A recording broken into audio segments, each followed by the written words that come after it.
Okay, let's just get right into it with a pretty bold statement. The search engine as we know it is dead. Today, we're going to talk about what that really means and what's rising up to take its place. You've probably felt this, right? You go to search for something, you type in your question, and instead of just a list of links, you get a full-blown, written-out answer right at the top. It kind of feels like the internet is actually talking back to you now. And guess what? You're not imagining it. You're not just using a search engine anymore. You are interacting with an answer engine. And this isn't some small update. It's a massive, fundamental shift in how we get information. So let's dive into what we're calling the Great Search Shakeup. And look, this isn't just some theory we cooked up. As the folks at The Digital put it, these new AI experiences are completely changing the game. The old playbook for getting found online, yeah, it's pretty much out of date. So what's really going on behind the curtain here? How did our search bars get so smart so fast?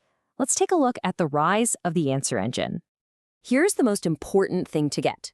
Old search engines were kind of like librarians. They'd point you to the right section of the library.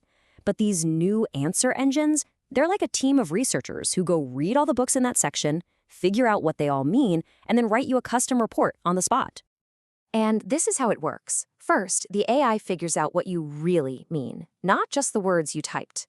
Then it runs a bunch of different searches, grabs dozens of pages, and sifts through all the junk. After that, it pulls out the golden nuggets, the key sentences and ideas from the very best sources, and weaves them all together into a single, straightforward answer. Pretty cool, right? So if AI is the one writing the answers now, that changes everything for anyone who puts content on the internet. What are the new rules for getting seen in this world? Well, you're going to have to learn a new acronym, GEO, or Generative Engine Optimization. See, the goal isn't just to rank #1 anymore. The new holy grail is to get cited in the AI's answer. It's about becoming a trusted source for the machine itself. And this table just lays it all out. Traditional SEO was an obsession with keywords and backlinks. But GEO? It's all about understanding what a person is really asking and providing clear, conversational content that the AI can easily digest and use. It's a whole different mindset. And here's where the story takes a really surprising turn.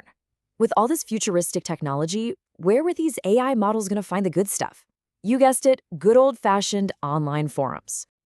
Just take a second to look at this number, 1,328%. It's just a massive, massive jump.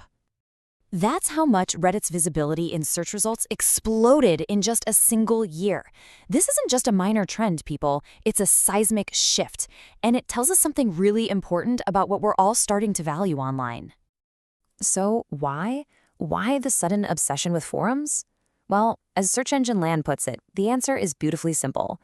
It's because that's where humans are having real conversations. They're sharing their actual experiences, their frustrations, their clever solutions, and that authentic, messy human chatter is exactly what AI needs to sound, well, less like an AI. Which brings us right to the heart of this new world, the authenticity imperative. In an age where AI can generate endless amounts of text, being verifiably human is your single greatest asset. Now, you might have heard Google's acronym EEAT. It stands for experience, expertise, authoritativeness, and trustworthiness. Think of it this way. Expertise is knowing the recipe for a cake. Experience is having burned that cake 3 times and finally figuring out why. That's the kind of stuff Google and its AI is looking for. But here's the kicker, and some user on Reddit just absolutely nailed it. You can't just sprinkle EAT on your website like it's seasoning. It's something the reader, the user, decides you have. So your job isn't to just claim it, it's to prove it. So how do you actually do that? You show, you don't just tell. Use your own photos and videos, not stock images. Talk about your personal experiences, the wins and the losses. Make sure your author bio shows why you're qualified to talk about this stuff. And, get out there. Join the conversation on podcasts or in community forums. Real authority is built when you engage with other real people. Okay, so let's tie this all together. What does this shift actually mean for you, whether you're making stuff, marketing stuff, or just trying to find stuff online? The winning formula here isn't about choosing humans or machines. It's a hybrid approach. You use AI for what it's great at, sifting through tons of data to find out what questions people are asking. Then, a human expert, you, steps in to provide the authentic, experience-based answers that only a person can. And the data completely supports this. A whopping 93% of marketers who use AI still have a human being review everything before it's published. That's not just a quick proofread. That's the critical step where raw data gets turned into a real story, where it gets infused with a human perspective. That's the real value. And really, that's the bottom line. This isn't some epic battle of humans versus AI. The future is about using these incredible new machines to help us better serve other humans, to create information that's more helpful, more honest, and more real. So I'll leave you with this one question to think about. In a world that is now flooded with AI-generated answers, how are you going to prove that your ideas, your stories, and your voice are genuinely and irreplaceably human?